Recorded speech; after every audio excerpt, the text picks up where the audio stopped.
Good morning, ladies and gentlemen. We have some students in the room, so if you can hear my voice, clap once.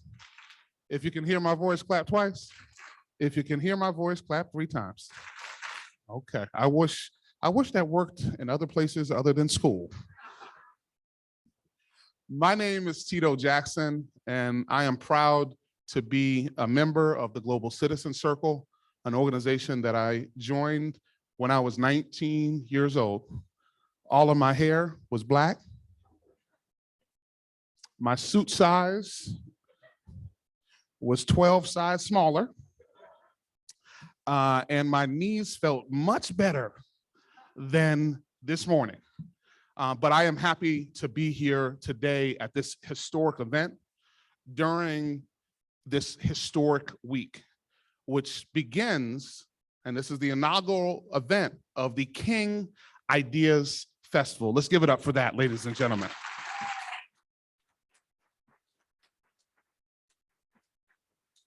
I want to acknowledge a couple of folks in the room. We have the executive director of King Boston, as well as his team, one of the baddest brothers in the city of Boston. And for those who don't know, bad can mean good also. We have Amari Parrish Jeffries and members of the King Boston team. Let's give it up for them, ladies and gentlemen. We want to thank you for what you do. I want to acknowledge and give voice to also someone who's not on this list, is the Dunphy family. They are the former owners of this hotel. And in the 60s, they did something radical. They brought Black and white people together in the hotel to eat. Let's give it up for that. And they started these things called circles, and we are all participating in one, and they have always been intergenerational. And usually that's a word that means older folks inviting younger folks to the table.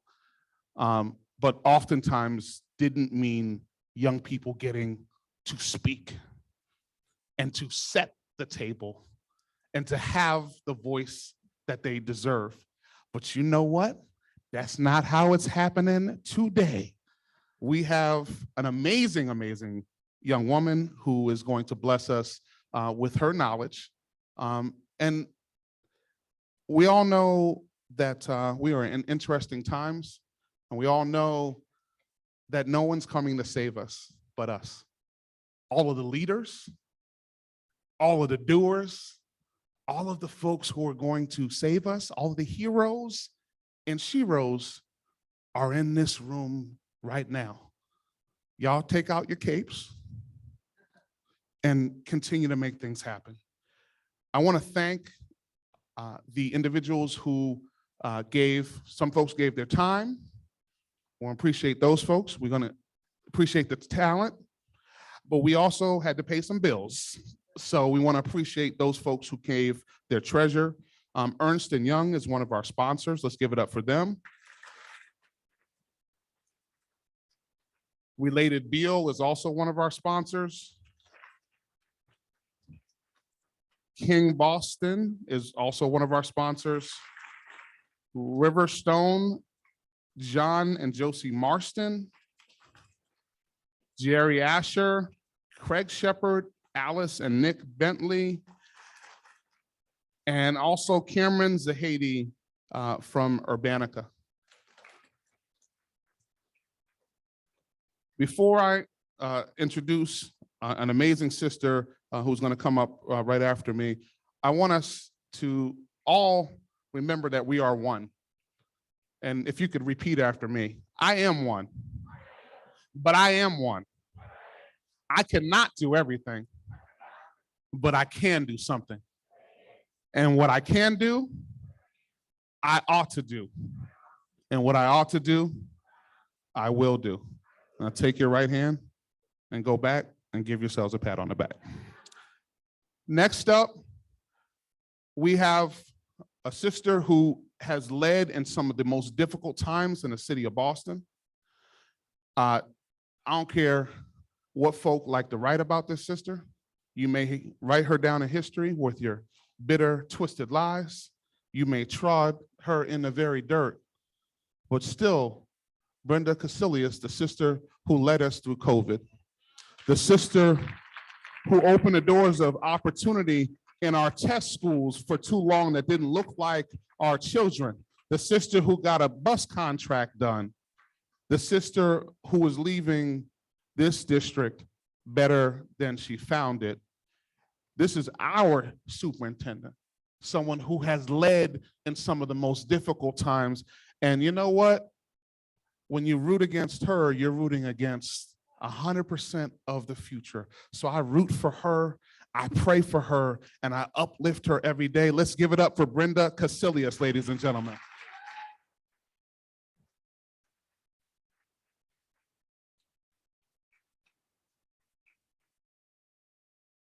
My knees were working for me, Tito, to get up on that stage. Thank you, Tito, for those wonderful words of encouragement and for your prayers. I'll need them, and I appreciate your support all these many years that I've been superintendent, from so many of you out here. And I want to thank the Global Citizens Circle for convening this for decades. Having these kinds of conversations is just critical to finding our path forward together and to creating a better democracy. I want to acknowledge all of our students here from Boston Public Schools, from the Frederick, from the King, from the Dearborn, and from the Burke. Let's give it up for our students. You don't know, y'all, these students have been through it, and they have just been persevering, and I am so proud of each and every one of you. I really am. Even in the midst of this unprecedented nature of this pandemic, they rose brilliantly and dug deep to find that resiliency and the optimism that sustained us all. And I am incredibly grateful to their educators also who are here with them. Can we give it up to them? But I have to say, it is an honor to be in the same room as Dr. Williams, Khandace, and Yolanda Renee King. Amazing young leaders. Let's give it up for these amazing young women. I think you're in for quite a treat this afternoon. And in so many ways, you all embody the legacy of Dr. King and Coretta Scott King. You know that our search for equality has made progress, but is not yet complete. You are our next generation to carry forward the message of love, of peace, and of hope. That will carry us all forward, and we need you more than ever. And through your actions and your activism, you are lifting your voice in service to your community and to the world. Stepping into the shoes of your grandfather and grandmother, which I can only imagine is quite a responsibility and quite an honor. I know that they are smiling above as they stand, as you stand here in their legacy. So welcome to Boston.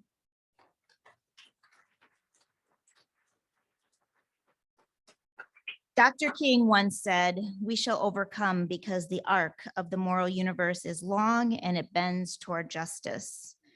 I think of those words often in the work that we do every day in educating the children of Boston Public Schools. And I also remember that it's going to take all of us in order to bend that curve.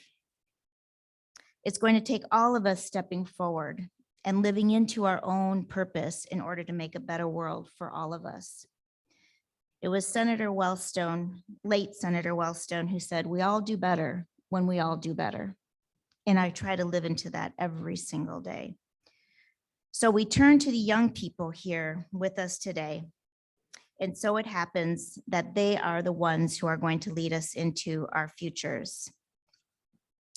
All of us in the room, though, play a role, and regardless of your age, some of us younger than others, some of us been at it a little bit more than some of us who are just now stepping in, are getting ready to grab that mantle and head forward for justice. But I ask you not to get tired or weary, because there is hope. And I have so much hope in the young people in this room today. They are inspiring a movement across the nation. They are lifting up voice and building their own legacy. and they are challenging us all to be better. Boston is a special place. Dr. King and Coretta Scott King knew that well. They spent time here, they were educated here, and they fell in love here. And we're going to harness that energy so that we can all move forward together. As a matter of fact, in the next year, there's going to be built a beautiful memorial to Dr. King, and it's going to open on the Boston Common. It's called The Embrace. Dr. King faced many obstacles in his life, but he never wavered in his commitment to his cause. So let us all channel that type of perseverance in all that we do and amplify and embody the sculpture that will be named The Embrace. So let's embrace the opportunity to be in community today. Let's embrace a more equitable and just future. And let's embrace the love that we need to share and show for each one, and embrace the place in the world so that you can make your difference. Thank you.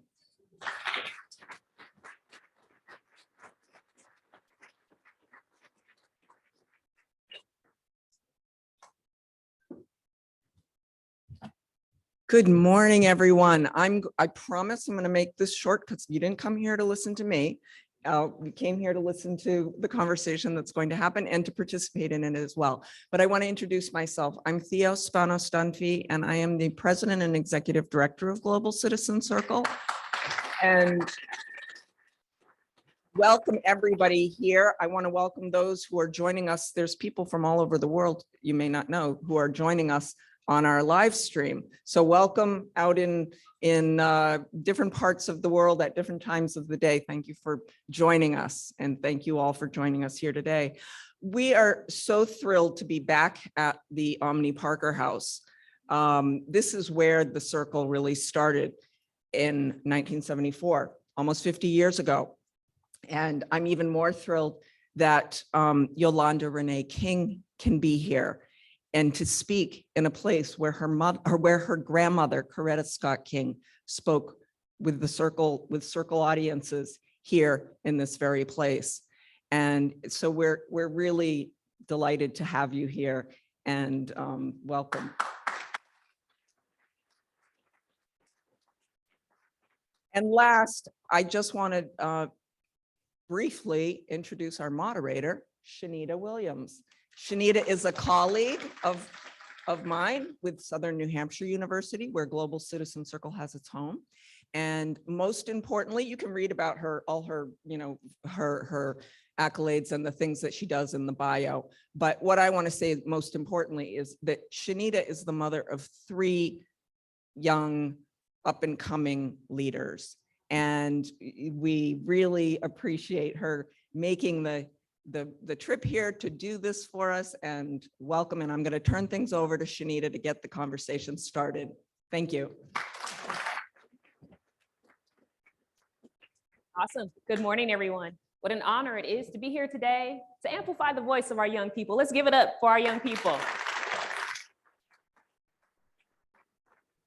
We are going to have a conversation today, really giving voice and space to both Yolanda, Renee, and Khandace to kind of share their perspectives on kind of what they do, right? What they're doing in this time, such a time as this, and really just draw inspiration from them.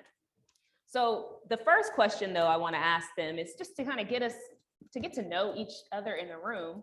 I'd love for you all to just tell the group a little bit about who you are and what you like to do, like your hobbies. Just let them into the personal window of who you are. Khandace, you want to kick us off? Good morning, everybody. Good morning. Morning. My name is Khandace Wilkerson, and as of yesterday, I am now a high school graduate from Boston.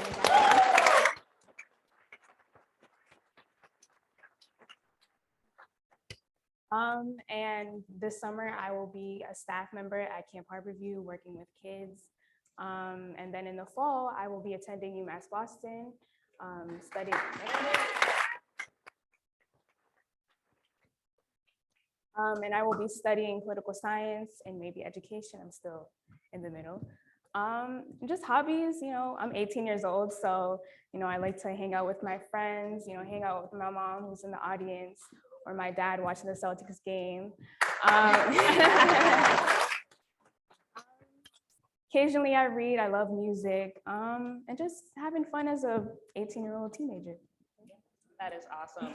So let's give it up. Just graduated Sunday. Sunday. You know, in your 18 years, you've acquired wisdom. There's other students in the audience. You have any tips for them as they're navigating the educational journey? I have a lot. To the middle schoolers, I would say that you guys are at a very impressionable age and time right now in your life. And I would say one of the most important things for me that helped me on my journey before high school was just having a very good group of friends. You know, drama is going to be there, but just having friends that motivate you, that keep you, you know, on the right path, because once you get into high school, you know, freshman year, that's when things start to pick up. And then to any high schoolers or like freshmen in the audience, just keep that going with your friends and just having a good sense of, you know, confidence and understanding where you want to go after high school. It doesn't have to be college. You know, whatever you want to do, put your mind to that and just keep on going towards that. And also just sticking with that good support system if you have one, because it takes a village. It really does take a village, especially for high schoolers in this time. So yeah, just keep going. Yeah, that's great.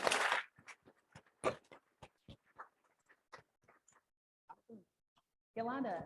All right. Oh, so I am Yolanda King, and I just finished middle school. So, so now I am going to high school. So for hobbies, I like to do musicals and theater, and I like to play volleyball, and I also like to do activism and debate. I think that basically covers all my hobbies, but definitely activism is definitely in the top 3, and it's something that's really important to me. I love that. I love that. So volleyball, I got to tell you, I tried out for volleyball. I didn't quite make it, so I might need some tips from you. But you know, graduating, my son just graduated 8th grade as well. So making that transition to high school is big. For the folks who are in the room, do you have any tips for those who are either transitioning or just starting their educational journey? Anything you want to share with them? For middle schoolers, because I have not been to high school, so Yeah. I cannot give advice about that. Yes. But for the middle schoolers, I would just say make sure that you have, my middle school experience was really tough, but that's not everyone's experience. I would just make sure you have a lot of friends and really keep your friends close to you, and really keep like a balance with your workload. So don't stay up late doing your homework, but then also like you should still do your homework. So you want to Got that? So you should have a balance, I Yes. would say, is the best thing. And make sure that you have a really good social life. Like it's so important to have a really good social life. Like I noticed that had a difference in my middle school experience. Yes, no, I love that. Social connection and relationships are so important. And we heard a consistent theme of support system and making sure it does take a village. We need each other, right? Would you agree that we need each other, right? To move through this world together. So great wisdom. And I think that also can help a high schooler and a graduate of high school as well. Not staying up late and making sure I have a good balance. So I think you've given us all some wisdom. So let's then really kind of talk a little bit about, we talked about activism and that being a really big, important part of what you do. So let's talk a little bit about, like, when was the moment for you that you realized, Yolanda, that this is what you wanted to do? Lean into activism and really focus on the issues of social justice. So my parents never, so in my family, activism is a big thing. My parents are activists, my grandparents were activists, but they always told me when I was little, you don't have to be an activist. Like they never forced me to do activism. But I would remember that on the way to daycare, I was 2, 3, or 4 years old. I would see homeless people because we would go downtown, and there were a lot of homeless people downtown in Atlanta. And I would always ask, well, like, how are we going to solve this problem? How come these people don't have homes? And so I would say I was always concerned about it concerned about these issues from a very young age. I think definitely being raised in a household with activist parents really helped me grow into it, but they never forced me to do it. Yeah. I always seem to have a concern about the issues and about the state of the world. Yeah, no, thank you for sharing that. I mean, just being so perceptive and seeing the world around you, tapping into that is just so important. So Khandace, when you think about the moment for you, when did you realize that, you really wanted to lean into issues of social justice? Well, I was a little bit older than Yolanda. I would say probably when I was in the 6th grade, I was around 12, 13. And at that time I was attending Helen Y. Davis Leadership Academy. And, that school really pushed their students to be involved in our community, just anything, organizing, helping out. And our principal had let us know that there was going to be a march against illegal foreclosures. And at that time, pretty sure a lot of adults in the audience know that, in the past years, the cost of living in Boston has risen extremely. And there have been a lot of foreclosures around Dorchester and Roxbury. So our principal had, encouraged our students to participate in not a walkout, but just a protest around, the neighborhood around my school, and just let the people of our community know that we're standing with them and not going to allow, all these foreclosures and these costs of, rent rising extremely and just go without notice. And, on a personal note, my parents have been affected by that. By that time, I think we had moved about 3 times because the housing market was crazy. And for a regular middle class family, that was becoming very hard to maintain that. So it was kind of like a shock to me to understand that I wasn't the only one being affected by that. And when I was presented with the opportunity to be with people and march with people and let other people in the community know that, you're not the only one dealing with this, and we're gonna try to help and solve this problem, then I took that opportunity. So from then I've been on, kind of consistent with that. Yeah, no, I love that. Thank you both for sharing. As you think about being so young, 2 or 3 years old, and being able to say, how do we solve this problem? And then you being able to have an invitation, right, to actually see how you can make change in the community as well. How has those moments now shaped how you lead and how you view your own personal future in this work? So I'll let either one of you jump in. How has that moment kind of impacted your life? Khandace, do you want to start this time? Sure. Just seeing that when you're around people who want to listen to you, like with everyone here, like it's not just me who wants to be a social activist. When I was in that protest in the 6th grade, I felt just overwhelmed because we were all, like my friends, my teachers, we were all just together. And that's when I really understood the importance of togetherness, and especially with social activism, because it's not just me, it's other people who want to change things in our society and change things in our community. And since then, I've always kept in mind that it just takes one person, just talk to somebody, or just, have a conversation with somebody like we are here today.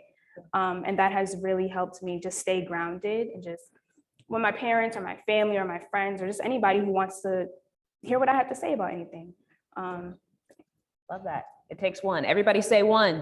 One. Say, I am the one. I am the I'm one. piggybacking off of Tito. I take Tito. Yes, Tito.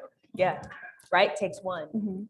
So Yolanda, for you, how has, seeing that moment, right, of asking the question, how do we solve the problem, and all of the things you've been able to do after this, how has it shaped kind of how you think about the future?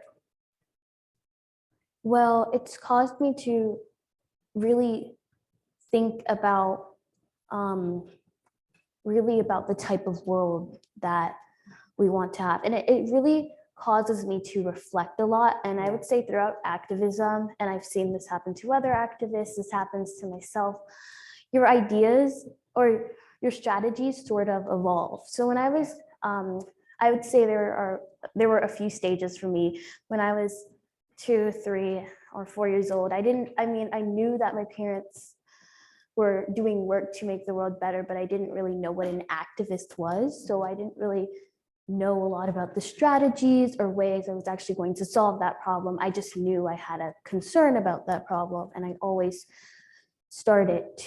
always ask about it from a young age. And then I would say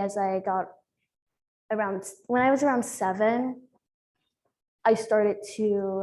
or 9, I started to really think more about the solutions. Like, okay, now I know I have a concern about this. What am I actually going to do? And then I would say from then on, I've been trying to find ways and strategies to actually solve and tackle these issues. And I've learned, because I used to think, oh, you can just fix an issue in a month or so. But a lot of this work is a marathon. Yep. So it's a lot of work. So you can't just kind of drop out, or you can't just it's very rare when you can get something done in 1 week. You have to stay with it. And so that was kind of hard for me to learn, because I wish I could just snap my fingers, and instead of because if anyone has seen Avengers, Thanos destroys the world. I wish I could just fix the world with my fingers. But you have to really stay with that marathon, and sometimes marathons can be hard. And so I think that those when I first started to become concerned about those issues, I really started you have to train for the marathon. So I felt like I was almost training for the marathon. And now I feel like I'm almost running the marathon, although I'm nowhere near done. I don't think we're anywhere near done, but I feel like I've started to run the marathon. And so for me, my ideas have really evolved. And I think the biggest one is thinking that you could solve an issue in a week, or you can a lot of these issues I used to think a lot of these issues could be solved, like they could be short-term issues, but really they're long-term. You have to stay with it for a long time. So I think that was my biggest takeaway in my evolution of becoming an activist. Yeah, no, absolutely. I mean, I love your point about, I think sometimes the hardest thing for us to do is to name the problem. Even in business, what is the problem we're trying to solve? But I like how you said, really leaning into the solutions, and those strategies may be different. And, knowing that it's not a sprint, it's a marathon. It takes energy and time and persistence. So let's talk then a little bit about how you maintain, right, your motivation, knowing that it takes time and consistency to kind of keep going. It's not going to be solved. Actually, let's try to snap our fingers and see if, on a count of 3, let's snap our fingers and see if we can make everything better. Ready? 1, 2, 3. We're still here. Okay. All right. You're right. It's a marathon. So we'd love to hear, maybe we'll start with you, Khandace. How do you keep motivated to keep pushing, knowing that it is a marathon, that it's a journey, and that it isn't going to just take one conversation or one event to make everything change? Honestly, it's days like this, seeing everybody in the audience just here to be engaged in a conversation, especially younger kids, middle schoolers. You guys could be in school right now, or it's very early, and you guys are here to hear us talk and give you guys word of advice or inspiration. Or maybe a lot of you have, dreams of activism and want to get involved, but you're not just too sure how to do that. And any opportunity I have to kind of stir anybody in the right direction, I love that. I'm honored to do that. So it's really, honestly, speaking to younger kids is really my motivation, and just seeing their eyes light up, oh my God, I want to be that when I grow up, or want to do this or whatever. That's a driving force for me. And also, I have a younger niece, and she's 5, and I want to be that person she could just look up to besides her mom or her other family. Just knowing she has an aunt who's wanting to do something or wants to be that role model for me is really my inspiration as well. And also myself, I have a lot of things to say, and I want people to hear them. So every day I'm all right, who am I going to talk to? What I want to change, just like Yolanda, asking questions and putting myself out there or talking to people. So yeah. Love that. You can gain strength and energy from just finding like-minded people and sharing wisdom, and they may need that too to keep going. So the marathon and the journey, they say energy is, not created or destroyed, it's transferred, right? So that energy of enthusiasm and passion can refuel you and refuel others Exactly. who are And- in the journey too. And also, it's not just me giving words of advice or wisdom, it's also getting that, Yeah. older people, my family, my parents especially, just always sitting me down and having a conversation with me really has helped me just keep going and wanting to do more. So definitely. Yolanda, how do you maintain your optimism and motivation to keep going? Well, I think one big misconception that people have about activists is that we never get discouraged, or we never, like, we always are motivated, which sometimes I will go through days and I will go through weeks. And I think it's important to acknowledge this, where I feel discouraged. But what you have to do is find a way to become encouraged. And for me personally, it's looking at other activists and looking at other peers who are doing the same work as I am and who are doing great work, such as Khandace, and to see a lot of youth, especially, to see them keep on going, because that really keeps me motivated. And also listening to old sermons, listening to my grandfather's sermons. And so sometimes I'll feel hesitant and I'm like, well, I don't know, are we going to solve this issue? Or I have a question. And then it's almost as though the answer is in my grandfather's sermon. And Yeah.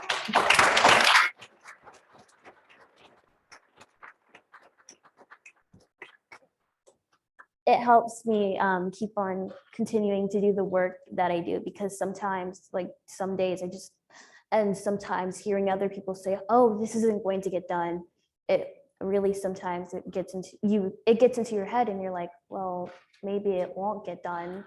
And then you start to feel hesitant. And so sometimes I had to listen to his sermons and then look at the work of other activists. So really just seeing people keep on going and seeing other people's perseverance, that inspires me to persevere. I love that. I love that.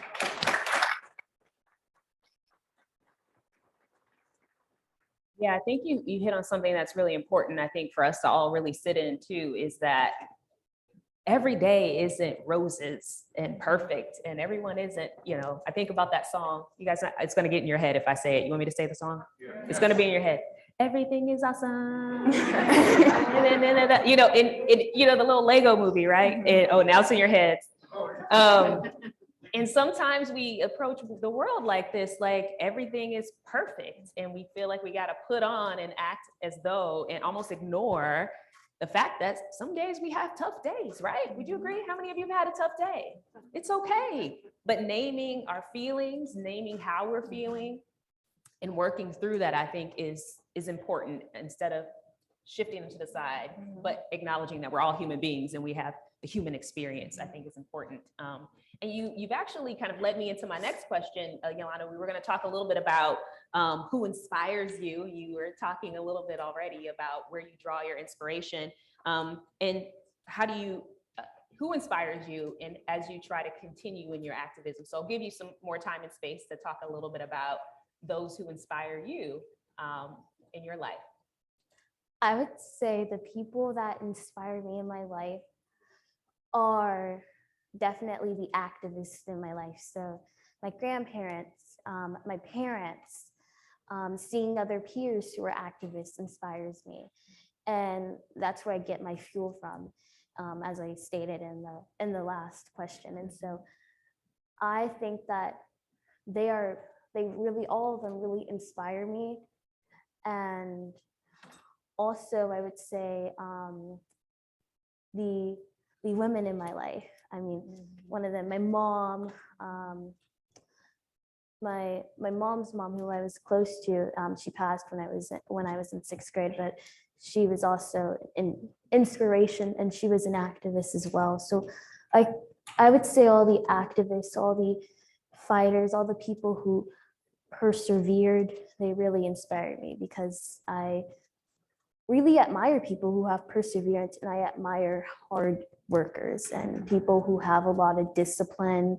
And I think one thing with activism, that it takes a lot of discipline. It takes a lot of discipline to do the work you do, to continue to do the fight, to take risks. It really takes a lot of discipline. So really to see a lot of the people in my life who have so much discipline, and I admire people who have discipline in any sort of activity, whether that be a sport or in school or and really anything.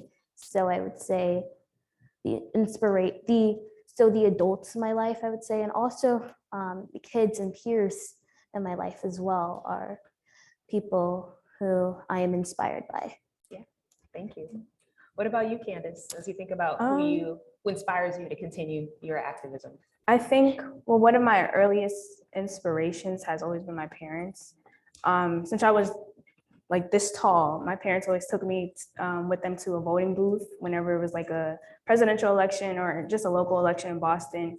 And they motivated me to, you know, not like push me to be interested in politics, but I was always, you know, civically minded and was interested in politics or what people had to say on the news.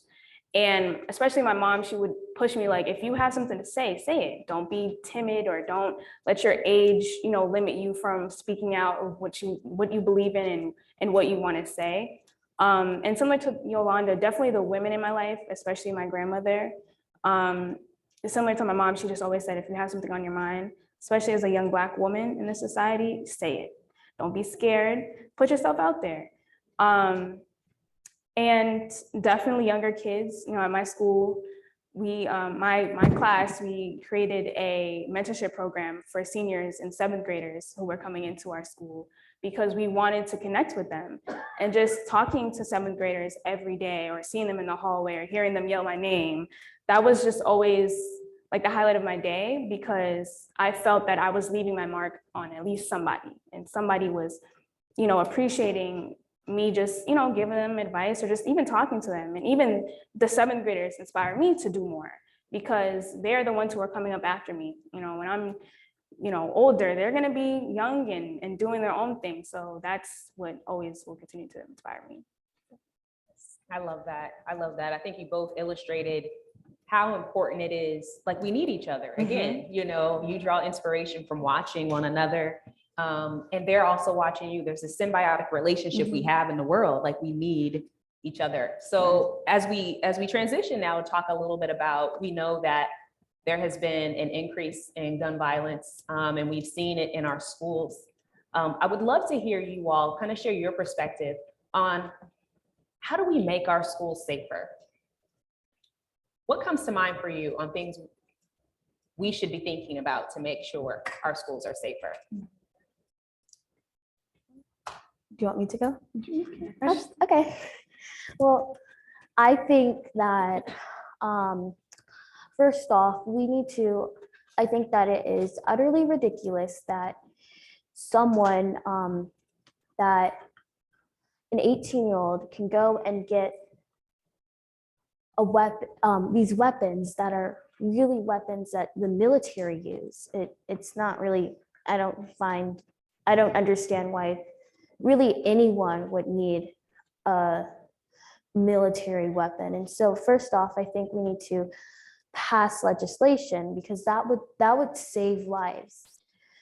And also I always wonder because we always see all these engineers and inventors designing equipment so that people can go up to Mars and so that we can go up to the moon. But what about if there was somehow a solution to make it where when you walk into the school grounds where you cannot utilize your rifle, almost like how, like the invisible fence, how we're able to have something where dogs are trained not to cross the fence. So it's almost like a fence or something that you can engineer where the guns would no longer work on the school campus. I think that's a good solution. I think really, but for now, I think really it is important and it is crucial that we pass pieces of legislation that will make it more difficult for someone to purchase these weapons, because right now it's easier for someone to purchase a weapon than for someone to rent a car. and also really, and also it's easier for someone to purchase a gun than for someone to vote. So that's unacceptable.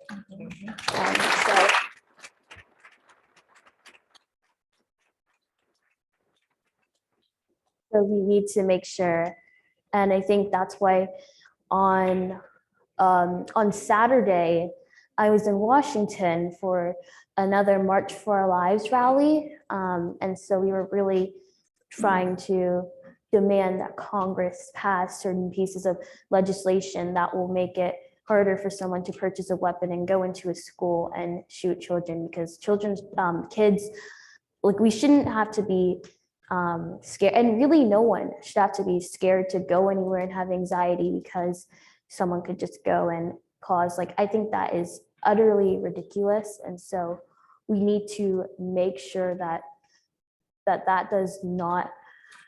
our next generation does not have to be affected by the failure of our other generations.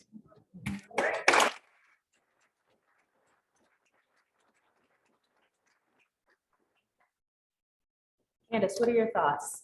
I think these are topics that are very sensitive, especially for my generation, because I think we're kind of desensitized to gun violence, whether that pertain to, gun violence in our neighborhood or gun violence in schools, because I think the first school shooting was in 1999, I believe, correct me if I'm wrong.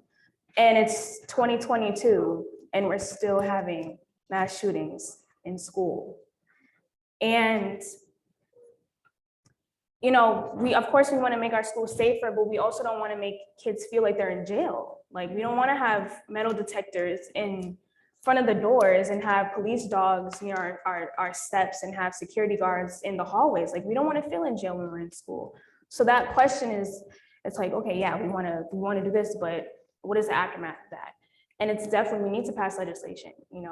Congress needs to pass legislation. It's not, when are we going to do it, or if, no, it needs to happen, because too many lives have been lost.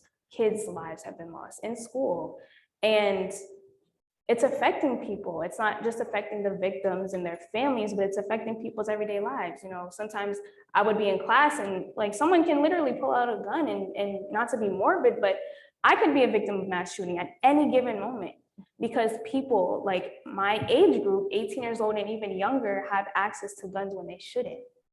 And I'm tired of trying to give solutions when there are people who can literally make the decision for all of us and pass legislation and actually do something.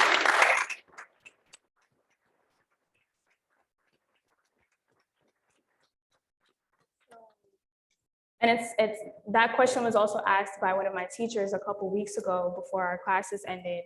And we were just having a discussion similar to this. And my teacher asked us, what is it going to take for legislation to be passed? And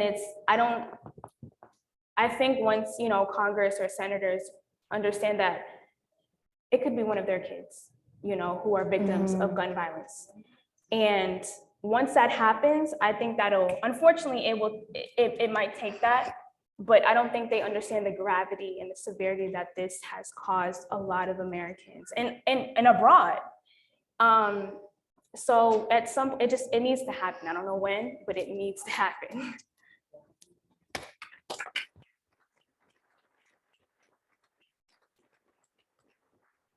So much great wisdom, seriously. And I know the audience has some questions that we want to get to here in a second. I'm going to ask one more question, and then we'll take your questions from the audience. How can we get policymakers, and we started talking about that a little bit, but to take young people's, right? Because you have a voice, clearly have ideas, right? This is the future. How do you all recommend that we get policymakers and representatives to take the young person's voice more seriously than they are today? What are your thoughts? Just keep going. Like, to all the youth advocates, just keep going, because someone's going to listen. And similar to what Yolanda said earlier, we will have moments of discouragement and see like there's nothing being done, but someone will listen. And to policymakers, you know, they have the political strength to make something happen. And to all of them who have, you know, kids, just look at your kids. Like, what would happen if something happened to them? And all the young people who are even in kindergarten, you know, walking out of class and marching for their lives, literally. And I would hope that they would take some consideration of, you know, seeing our generation and the next generation, you know, trying to make a difference and work to pass legislation and take our voice seriously. Great, thank you. Yolanda? So, We can clap it up. That was a good. okay. We can do that. Yes. What are your thoughts? How do we get these representatives to take the young person's voice more seriously than they are today?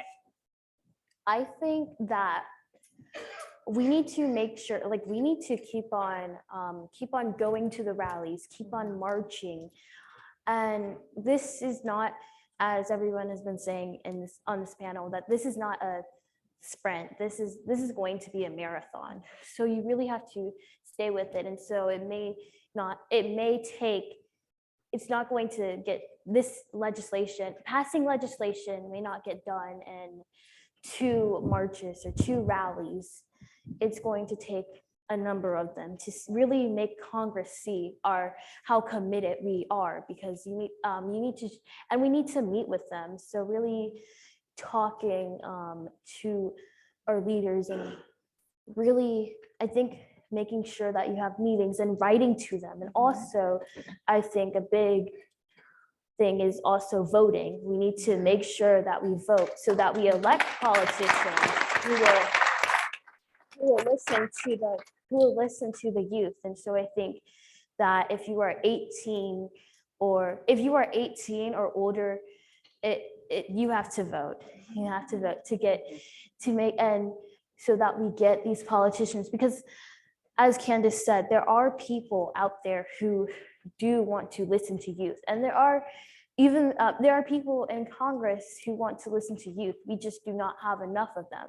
So that's why voting is so important. And so I think the first big thing we need to do is preserve and protect the right to vote, because right now, after the 2020 election, it seems that our right to vote people are making it harder for us to vote. And so we need to make sure that our right to vote is not taken away, because that is so important, and that is the best way to contribute and to get involved. People are always asking, how can I get involved? What can I do? Well, I think one of the best things, one of the most basic things you can do is to vote. If you're 18 or older, you have to vote, and you need to vote. And so I think that really, in order to make sure to protect because now I guess everyone's question may be, okay, well, how do we, if our right to vote is under attack, then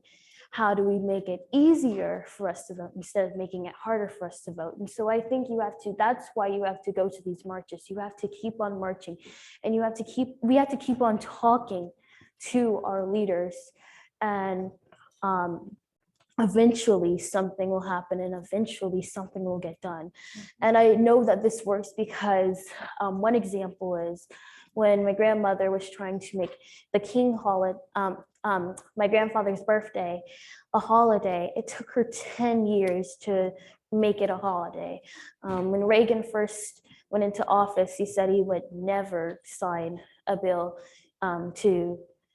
he would never make his birthday, my grandfather's birthday, a holiday. And then she marched, she protested, she met with every member of Senate, I believe, and nearly every member in the House to make sure that this was passed. And so eventually she got it done. And so that's what we have to do with voting rights. And once we make sure we have the right to vote, then I think that it will be easier to resolve these other issues. And so this isn't going to all happen overnight, though. I wish that I could just snap my fingers, and when I snap my finger, everything will change. But this isn't going to be an overnight thing. This is definitely going to be a marathon, and you have to divide the marathon. So you have to kind of look at the small victories, and I would say divide the marathon. And eventually, if we vote and if we talk to our politicians and we communicate with our politicians, then eventually they will listen to youth.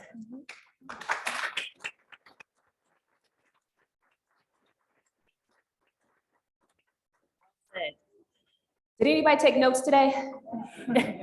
I've got a lot of good notes, a lot of great wisdom from the both of you. And I know the audience is dying to jump in and ask some questions. So how we're going to do this, we have microphones throughout the room. So if you have a question, feel free to just raise your hand. Someone's going to come over with the mic and give you an opportunity to pose a question to Khandace and Yolanda. So question, see one right here. Hello. Oh, is this thing on? So I and everyone in this front row here are all members of Boston Children's Chorus, and we have one of the highlights of our season every year is a Martin Luther King Jr. tribute concert, and I was wondering if you had any suggestions for things we should keep in mind for when we do this concert in future years.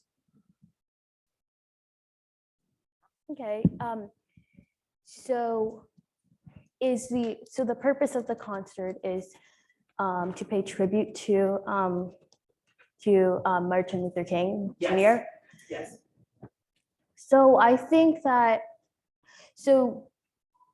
could you talk more about that, please? Like about the type of pieces, just so. So the mission of Boston Children's Chorus is to like unite the city's diverse communities and cultivate empathy and inspire social inquiry. And so the Martin Luther King Jr. tribute concert is a way that we do that by oftentimes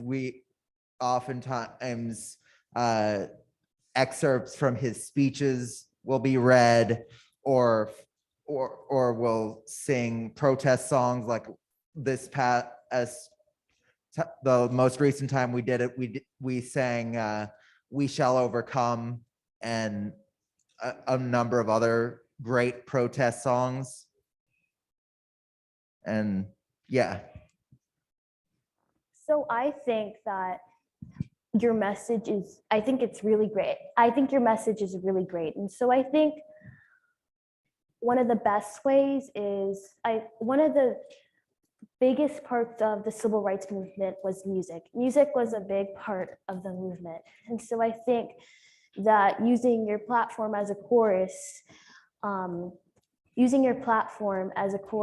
really talk about the issues and I think one of the best ways to show tribute to him would be talking about these issues and working on these issues. And so I think that one of the best ways, a lot of times at rallies, there's a lot of music. And so I think performing at rallies and singing songs that really reflect the importance of the issue you are trying to highlight. And so I think that using the best way to pay tribute to him would be by using your platform as a chorus to really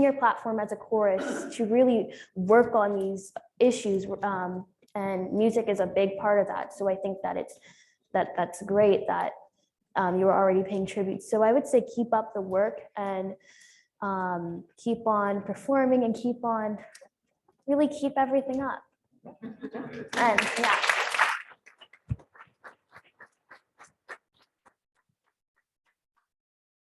Great. Other questions? I see a hand right here in the front.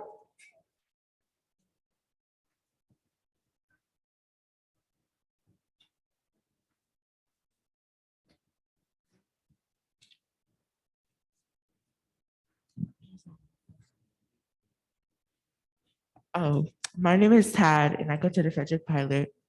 My question was, how does your grandfather being your grandfather affect your like life at school and like activists? Sorry, could you repeat that? How does like your grandfather, Martin Luther King, like affect your life at school and like affect how you are an activist?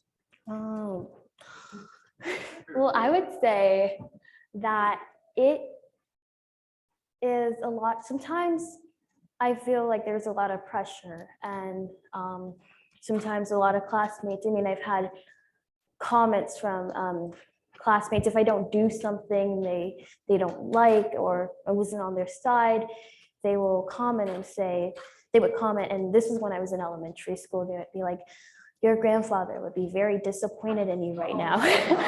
So sometimes people would just kind of do that because they would try to, I guess in a way they thought they were manipulating me, and so they kind of tried to use that as a crutch, I would say. But everyone at school has overall been really nice and has been really like everyone's been really nice and supportive. And I would say in terms of activism, my parents always told me, they told me two things. They told me, you don't have to be an activist. You don't have to do this work if you don't want to. We're not making you do this work. And we're not going to be disappointed in you if you don't do this work. And then the second thing they said is that you don't have to be your grandfather. You don't have to be you don't have to speak like him. You don't have to be like him. You don't have to really you don't have to live in his shadow.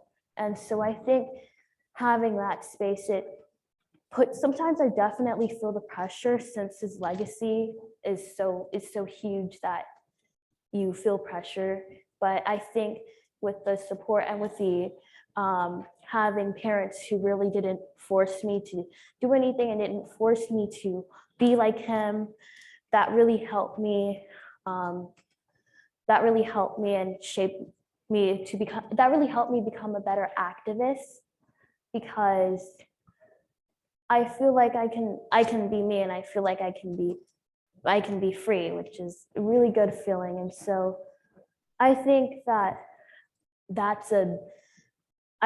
it's important that if you do interactivism and if you have a family member who's an activist, I think you need to remember you don't have to be like them, because you're great the way you are, and the work that you're doing is great. And so I think that telling yourself that really makes everything easier, and has made my journey as an activist really not easy, but easier than if I felt like I had to be like my grandfather, which sometimes I do, but it's definitely not pressure that my parents put on me. And so I think that that's so nice.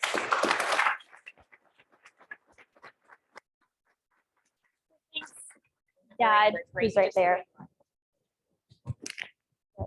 Yeah, I was just going to say thanks to my dad, who's right there.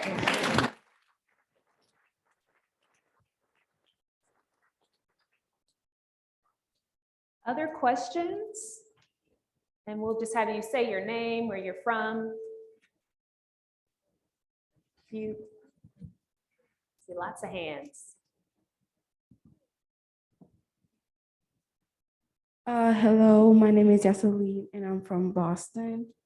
My question is, how do you consider what Martin Luther King did with the Afro-Americans? Sorry, can you say that one more time?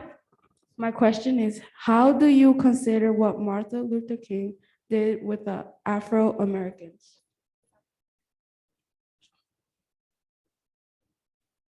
So it's how do you, I just want to make sure, 'cause the mask. So how do you consider what Martin Luther King Jr. did? With the Afro-Americans. How do you consider what he did with African Americans? Mhm. Your thoughts on the impact that Martin Luther King has made? I think we can open that up to both of you all. Well, Dr. King was a very, very inspirational figure in the civil rights movement. And just, you know, either seeing his videos of his speeches and just the sea of people that he gathered, you know, whether that be celebrities or just, you know, regular African Americans, and not just African Americans, you know, white people, just people from all backgrounds came to see Dr. King speak. And his impact and just his character that I have observed is really inspirational. And he definitely deserves the recognition that he gets and will continue to get and has gotten years before.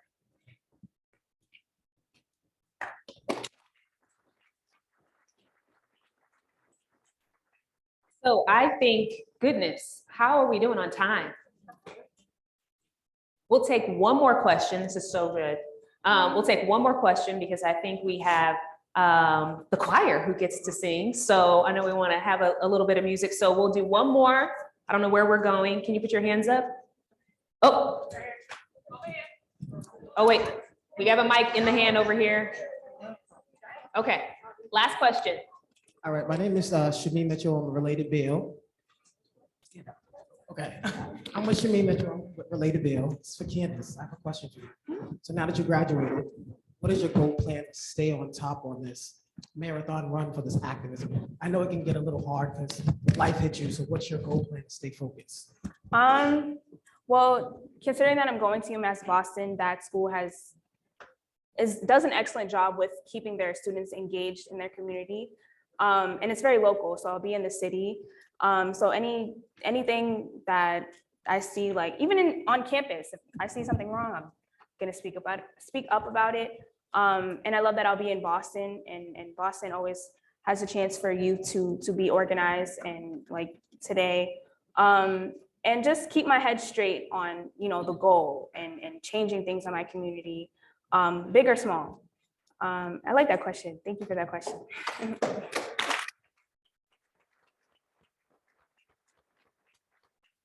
Wow, what a rich discussion. I'm sorry. One more question. Okay, we're going one more question. I think we're going over here. The front. I think I saw someone else who had a question. Do you think it's possible to do 2 questions? I think there were two people who had questions. Yeah. Okay, we're gonna go. Okay. Hello, my name is Deshaun. I'm from Boston. How are we gonna how are we gonna encourage more future generations to be rights activists? How do we encourage the future generations to be activists? Well, what do you want? Would you like to go, Yolanda? Okay, well, I can, I think that education is really important. We need to incorporate a lot of these, my grandfather's principles and his philosophies and activism into our curriculum. It should be a course. And so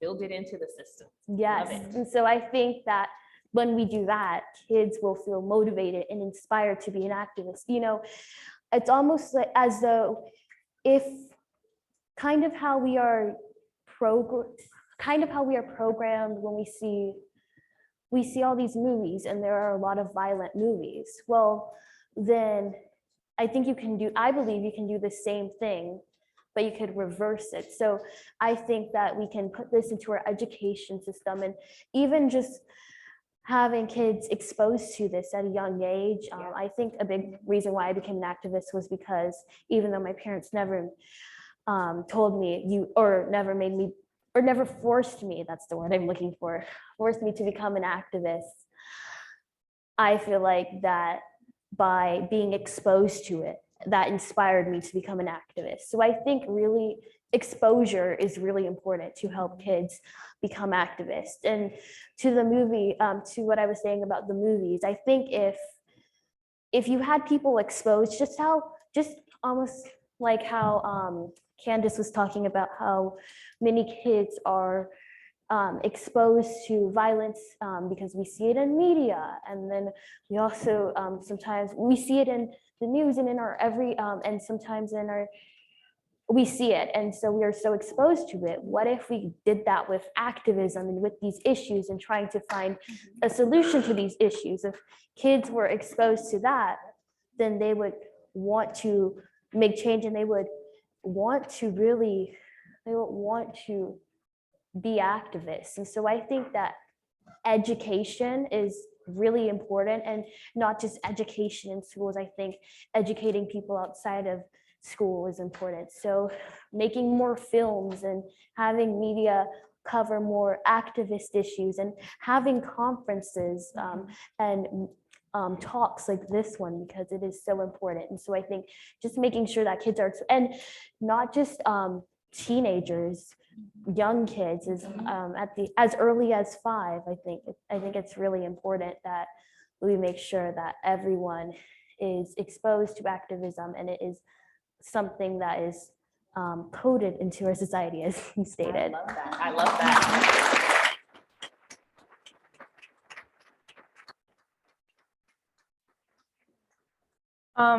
And definitely exposure, but not every kid has to be an activist, but I think it's important that every kid understands that their voice matters, even if they don't use it, and that someone cares about them, a politician cares about them, or a leader cares about them, or an activist cares about them, that somebody will take their lives as an important thing, and understand that they are the next generation that will lead our world and our society.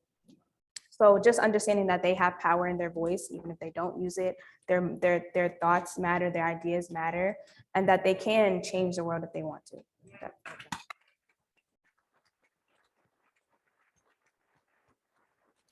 What an incredible time. So much wisdom that we've gathered here today. Thank you both for all that you do, how you live, and what you've shared with us today. When we think about it, our voices have power. I think that's the message. We all can make a difference. And if we lean into that and think about ways systemically, we can start to infuse our system with the idea that we all can make a difference, and showing people pathways. That is so powerful. There's a quote that says, "One voice at the right pitch can create an avalanche." One voice at the right pitch can create an avalanche. And I think we have some young people doing that. All right.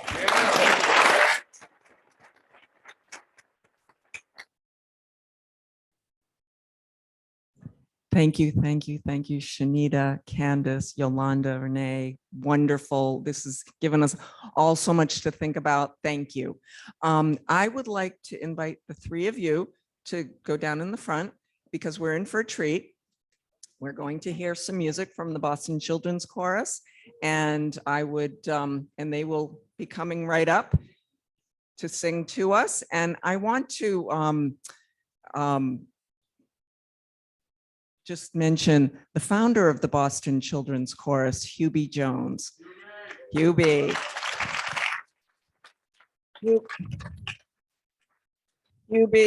a wonderful friend of the Circle, was a key director for Global Citizens Circle in the early days. And we're so happy that you were able to come here today with your lovely wife, Kathy.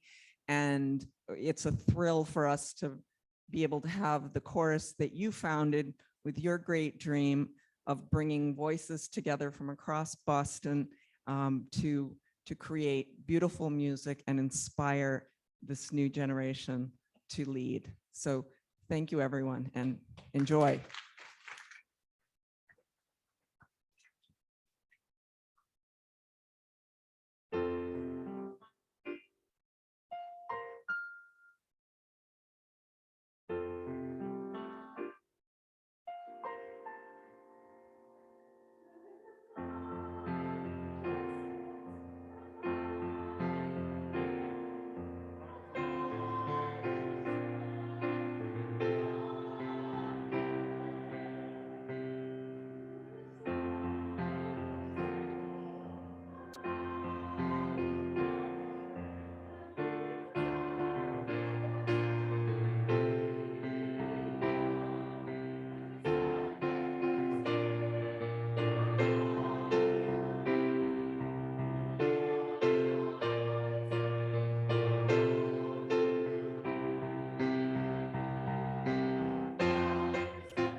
On?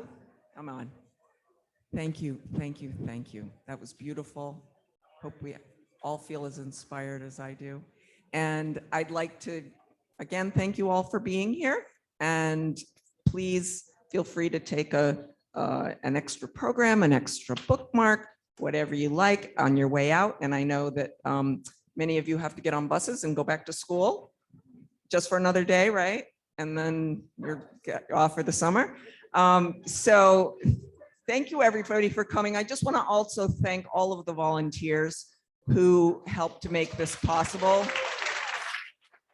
Without their help, we would have been a little crazed, more crazed than usual. So I appreciate so much that we had folks from Duet, we had folks from Southern New Hampshire University, and we had others that just want to help out. So thank you to all of you. You're too many for me to name in person, but I did want to recognize all of you. And of course, I also want to recognize Phoebe DeLarabidi, our assistant director, who I couldn't do all of this without. So thank you, Phoebe.